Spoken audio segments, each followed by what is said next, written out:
Very good evening to you, sir. In this world where we always just script the 24 hours is not enough, you have been proving that 24 hours is much more enough to do brilliant things, and not only on the professional space but also on the CSR space. That's really brilliant, and you are truly a just role model for us. And we do have some set of questions which we feel like will benefit our advisory fraternity. So our core product is advice. So we don't have anything else to sell, and we do have mutual fund distributors as well in this community. And how can we just provide, or how can we just maybe just possibly create a better brand and still just can give a customer satisfaction, right? How can we just build this so? You see, this financial planning is actually a game completely built around trust. And one is, of course, trust in most businesses is important, but in your business even more so, because the more advice you give for a client to invest, the more you earn. But this kind of spiral can be either virtuous or vicious from a client's point of view, which means that building trust before building business becomes a key to building the brand. Now the question is, how do you build trust? Trust comes from transparency to be as the first step. A lot of people, especially those who are not very knowledgeable, which is why they come to financial planners, have this inherent suspicion that, look, the financial planner can only make more money if they tell me to invest more, and therefore if I keep investing more, they make more money, and if I lose, they still make money. So that is the general impression. Now, in order to defeat that impression, the trust building before earning has to come. Now, there are various ways of, I'm sure, doing it, which you all know, but that is the core task ahead of a good financial planner. The second, of course, is you have to show success. Now, if financial planners are going to give advice which rolls with the market, then there's no need for financial planning. So over time, and it does take time, I appreciate that, over time you must have credibility through success. And it is that credibility through success, and I'm not talking about flash in the pan success, but steady success is how you build brands. So brands are built over time because they succeed over time. Great, sir. And again, this would be a personal question in the sense, right? You've just gone through different sectors, say like just right from jewelry, just the retail, and then the branding and the startup advisory, so the lending. So how did you just take up this transformation? You mean to say my transformation Yes. from one industry Yeah. to another? See, while industries differ in the products and services that they offer, at the core there are certain things which are common. So customer focus, operational excellence, people focus, societal focus, they are common across industry. Right. And if you have a deep-rooted understanding of the fundamentals, then unless you go into a very high-tech business, which is Right. different, it is not very difficult to adapt to different business models, because the underlying core on which these business models are based is by and large similar. And that's how I've adopted, by sticking to the fundamentals of running businesses. Again, when it comes to wealth management and the advisory business, so you spoke about the branding, and you spoke about the commonality across all the sectors, and just the value additions, right? What kind of values you just imbibe in the system, right? So just when it comes to our kind of business, the wealth management business, it's very difficult to just maybe just bring in the confidence in the investors. It's a time consuming process. And again, on top of it, if you have to showcase it to yet another investor, again coming to branding, it would be quite difficult, because one is, it's not that all the investors will be just open enough to share their testimonials, and they want their investments to be kept very confidential. So how do we manage such situation? No, so without any doubt, nobody wants the investments to be known. And there are various ways of doing this. One is, of course, people might not have a problem with providing generic testimonials. Specific testimonials saying my wealth grew by 75% may not be the case. But generic testimonials are something which you can certainly look at in order for you to enhance your brand, which means qualitative feedback.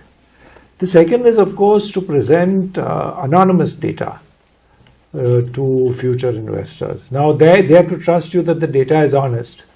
But other than that, if you give anonymous data and say, look, this is a culmination of 10 clients' strategies, and this is how they move, we can't tell you who the clients are, can't tell you the numbers, but the relative growth we can tell you, that could be another way of doing it. But in your business, like in any other business of this nature, the biggest is word of mouth, which means the referrals. No, not the referral when you ask for it, referral when you don't ask for it, which means that I am so happy with your service that I will proactively refer you to someone else. That's the key. So your client delight has to be such that the client feels obliged. It's like, I'll give you an example of a good doctor. When you go to a good doctor and you're very happy, the doctor doesn't tell you, give me a referral, does he? Obviously, does she? That's right. She never does that. But you still go out and tell people she's a good doctor. You have to reach that stage with your clients. That means that clients will on their own go out and tell other clients that, hey, she's a good wealth manager, so you should look at that. And that's the best way in your business, of course. No, that's true. So earlier we used to have a family physician. Every household should also just have a family wealth manager, right? Now that's up to your COFP to market across India. So again, actually, just it's yet another personal question. How do you manage the time? Because you had multiple divisions. Apart from that, you are also just part of a couple of CSR initiatives. And how do you do all those things? See, management of time is a personal choice. It's not easy or difficult. It's how you do it. One is the best way to manage time is to have a good team. Okay. And very often you need to have a team which complements your strength, which means you want someone who's good at something which you are not good at. Because if you get people who are good at something which you're good at, then you're just overlapping. But you should get people who are good at something you're not good at. The second, of course, is to let them do their jobs. A lot of times, especially in smaller firms, people tend to do the job which is one level below theirs. Now, there are two reasons for doing that. One is you like to get into details. The second thing is you've done that before, so you're more confident of doing that than doing the tough job, which is the job. Not trusting the other person or delegating. Just delegation is one, but the other thing is you may not know how to lift yourself one level higher, so you go one level lower. As a head of an organization, you should only do that which others cannot do. Brilliant. If you start doing that, then you will have enough time to do the right thing. Brilliant. So, again, actually just right, we are in an industry where we do have fee-only advisors as well as mutual fund distributors. Right? What do you feel as the key traits of the advisor so that, right, they could transform from the mutual fund distribution to the fee-only advisory business? Okay, see, I don't have too much knowledge about your business. But I don't think it's a question, from what I know about distributors and advisors, I don't think it's an either or neither is it an escalation. There are different kinds of consumers in the market, consumers of financial products. And different kinds of consumers require different kinds of needs. Now, changing consumer behavior, and I've seen that in industry, is not as easy as riding consumer behavior. So if there are, let's say, 20% of consumers who believe that fee-based is beneficial, there's no point in wasting resource trying to convince the other 80%. You'd rather focus on the 20% and then becomes 22 and 25 and whatever it is. Having said that, if your industry or COFP feels that a fee-based system is better than a percentage-based system, which you typically tend to feel, I think as an industry body, you can start influencing people. Individually, very difficult. Because, some will switch, of course, when they see the benefits. But individually, it's very difficult. Second is that there are some people who actually are confident of their own financial acumen and they don't need services. Then there's no point in saying, no, but you don't need distribution either. So they may be happy with the distribution. There are also some people who don't need advisory. They just have a fund and they want to keep it safe. So there is no question of advisory there. So until consumer preferences change dramatically, to say that one should migrate from one to the other may be a little premature at an individual level. As an industry level, of course, you can do a lot more to influence that change. Yeah. Again, actually, just related to the general terms, because when you talk about the consumer behavior or their patterns, it's very dynamic in nature. So how do you just manage in the bigger corporates? Well, actually, we part of it is dynamic in nature, but part of consumer behavior remains the same. For example, human emotion has not changed over hundreds of years, right? The trick is to find out what is constant and stay with it, and to have your eyes and ears open to understand a trend before it actually hits, so that you are ready for it. And that forecasting of trend is what distinguishes great companies from good companies. Amazing. So this is yet another thing that is related to you, because when you talk about critical time management, right? One is we spoke about time management. You have just come across different critical hours, and then still you have just repositioned and just built Taj Group hotels. Well, so I'm talking about Taj Group. No, you have repositioned its story, sir. So especially the 9/11 kind of a crisis period. How did you do it? See, I think, like I said, I don't want to take credit where it's not due. But the idea was that, every crisis is an opportunity. And one is to see it as a crisis, one is to see it as an opportunity. And we in the Taj saw it as an opportunity post 9/11. And we realized that while international tourists will not come to India, right, domestic tourists also won't go out of India.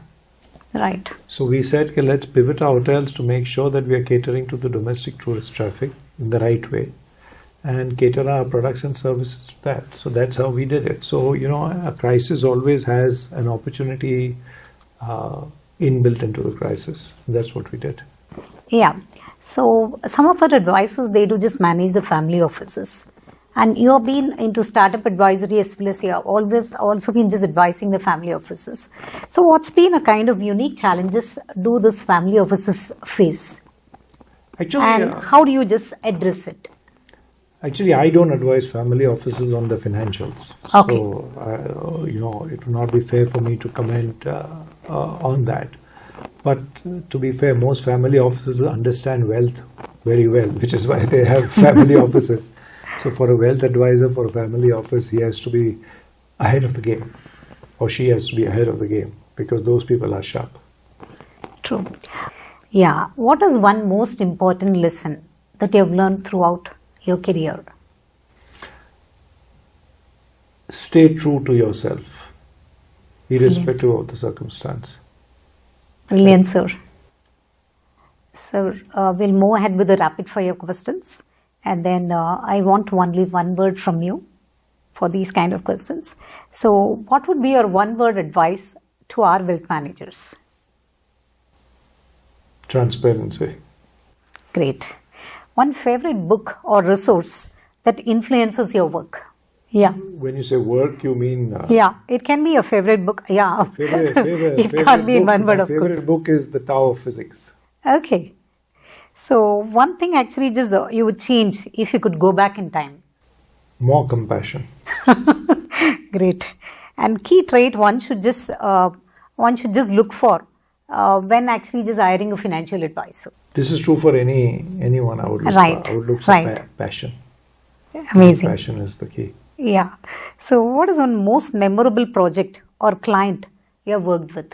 Oh, my most memorable project was implementing the ERP system at Titan, by far. So ERP is a single word. Yeah. And thank you so much, sir. It's been Thank a great you. pleasure just having you at COP Just Retreat. And have a great day, sir. Thank you very much. Thank you.